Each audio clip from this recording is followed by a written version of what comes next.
we all have a fundamental need for control, right? It makes you feel safe. I need to feel in control of, like, even like Lewis, I'll give you an example. You ready? Oh. I'll give you an example. What I do? Okay? Like, so Lewis, like, comes back as you guys were sharing. He's Oh, like, yeah. 5 minutes. Yeah, I I'm said, like, you got 5 more minutes? Are you good? Yeah, I'm like, I'm great. And so literally like 11 minutes go by. Yeah. And she's right? like, And now I said 5 can't minutes. control him. Oh, yeah. And I'm starting to feel it. So now I'm like, okay, should I sit? And I'm like, let him. Because if I'm standing backstage and I'm now starting to get like, okay, what's happening? I can't control what's happening out here. So let him do that. And let me just stand back here and take a deep breath and be so proud of my friend. Yeah. Who is here in Boston, in the town where we raised our kids, with all of you amazing people. But how many times have you felt yourself getting stressed in the grocery store line or stressed on the Mass Pike? I mean, how irritating is that when they close the tunnel? What idiots are painting like the tunnel on a Monday? Let them, right? So, yes. See, what happens is when other people's behavior is annoying or bothers you or stresses you out or upsets you, it makes you feel out of control. Yes. Nothing makes me feel more out of control than when I need a red eye from Dunkin' Donuts and the line is really long in the morning. You know what I'm saying? And so you tend to then make this mistake when other people are upsetting you of controlling what they're doing. And that's something you did for a long time? My whole life. I still do it.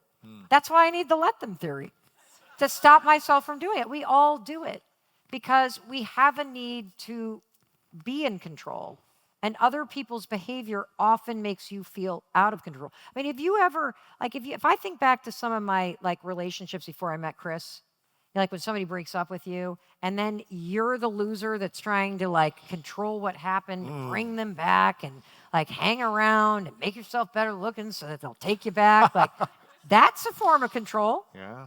Right? Because you're trying to take away the pain by making them do something. And it took me a very long time. I'm clearly a slow learner about these life lessons. Me too. So, because that seems like something that was holding you back for most of your life. This idea of trying to control other people and stuff like that. Everybody is held back by that. Or control the environment or whatever it might be. And so when was the exact moment? Because I've heard you say it a bunch of times, but for people who haven't heard it, when was the exact moment, this epiphany of, I'm going to let people be themselves and not try to control every situation? Well, my mother will tell you she's been telling me to do this my entire life. Sure. And she even has a pillow. She's like, I came up with the let me part. It's this pillow where she's like, pull up your big girl panties and deal with it. The joke about this whole thing is you and I have both created content like, stop caring about what people think. And, the concepts have been out there forever. But I'll tell you something. The time that it hit me like a freaking sledgehammer. Because you can talk about stuff all you want. You can read concepts all you want. Like, do you know how many books I've read about Stoicism? My husband is a Buddhist. I can't let anything go, for God's sakes. Like, I understand these. I've read Viktor Frankl's Man's Search for Meaning is one of my favorite books of all time. Like that what's happening out there doesn't have to control what's happening in here, that your power is in your attitude and your response to things. Yes. These are not new ideas. I've even talked about these. I've interviewed experts on these things. When it hit me, like a ton of bricks, when you're ready, the teacher appears. I don't know who said, when the student is ready, the teacher appears. And you better be careful because it's going to be really annoying who shows up. And who showed up for me, and there's such irony to this, is because this was at the power of this hit me at my son's high school prom, because I was a micromanaging freak. Have any of you ever sent anybody to a prom or had a mother who controlled you at your prom, right? So I just was like all upset about things and like, okay, you got to bring a corsage. She doesn't want a corsage. I know better. You've never been to prom. You need to bring a corsage.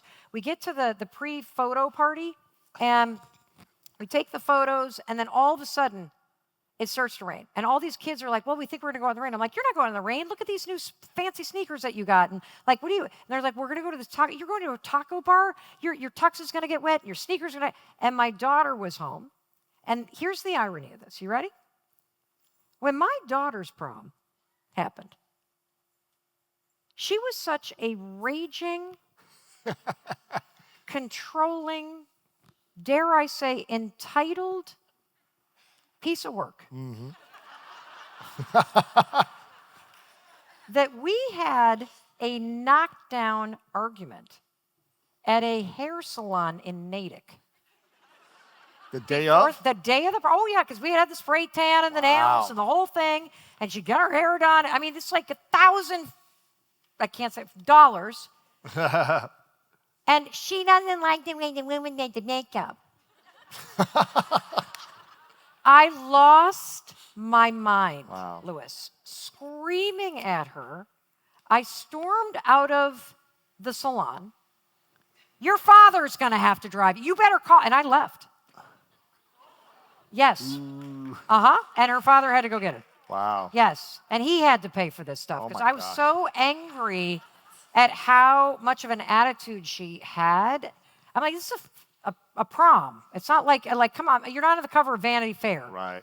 You're going to a public high school prom. But I'm the idiot paying for this stuff. So, of course, anyway, it's a whole story. Anyway, okay, so. This is the irony. This is the irony. So guess who the teacher is in this story? That daughter. Because she's home, and I'm starting to go, you can't go out in the sneakers and this, that, and the other. My husband's standing there.